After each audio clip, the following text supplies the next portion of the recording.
We will continue again with this wonderful book, The Occult I Ching, as I talked about before. By the way, on the last one, I said I Ching cards, which is not correct. I meant the tarot cards when I was talking about one of these hexagrams in here. For example, I said something about the I Ching card. I was looking down here. I meant tarot card, as you understand. So that is a correction of what I said before. Now, I also told you that each of these uh, cards has, of course, a name, and that has to do with self, other, union, earth, conflict, and heaven. And also, as I said, the each line has it says a shadow, and I told you that a shadow, the exact opposite of what it means in this section. So if we take one like,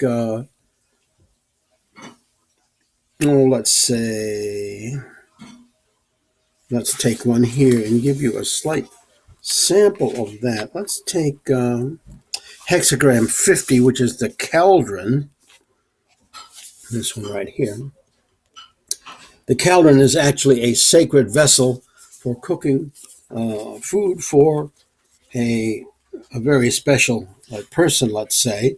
And it says the Holy Grail. Now that's fascinating because I've been interested in the Holy Grail, and I have some Manly P. Hall books on that and other books on the Grail.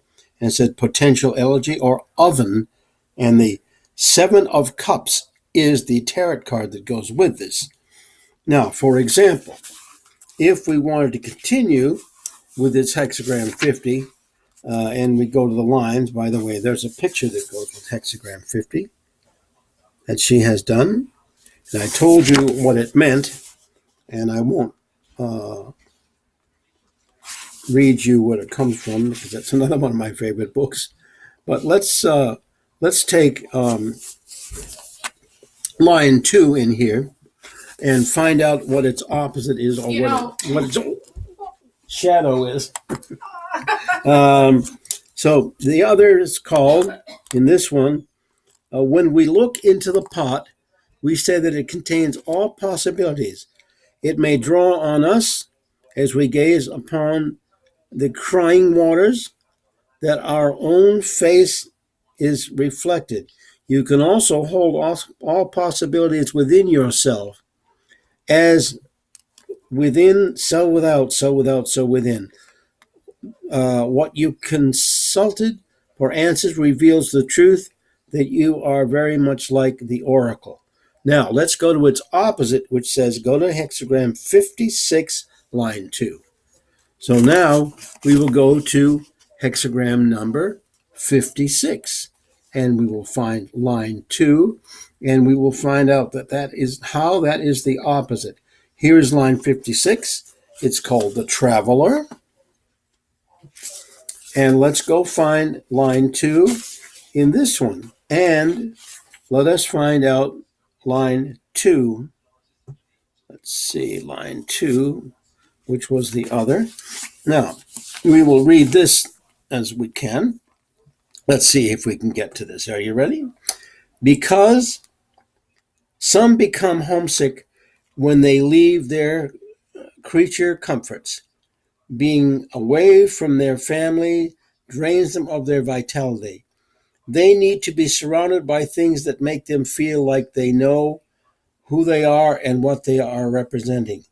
A true traveler carries nothing of these things, for they carry a sense of who they are within themselves.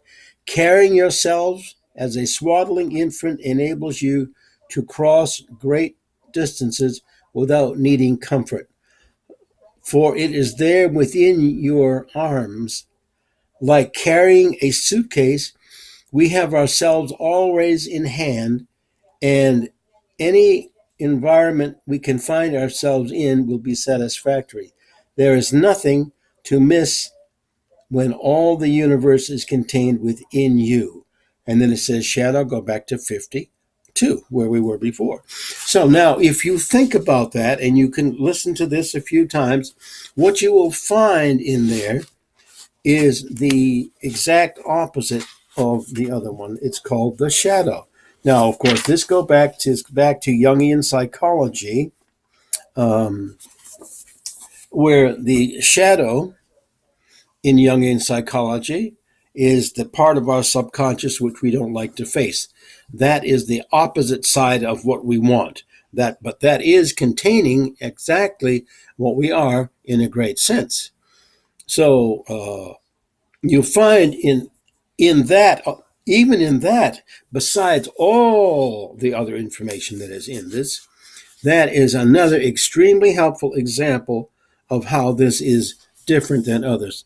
And of course, the quotes in here are magnificent. Some of them are quite long. For example, I will mention one, hexagram 44, the temptation. This one here has quite a lot of good things. It's called the little brother, the ego, the garden of earthly delights, or archons, Archons. And the tarot card in here happens to be the devil. How's that important for temptation, right? And here's the picture for this card. Rather interesting. But in this card, there are quotes from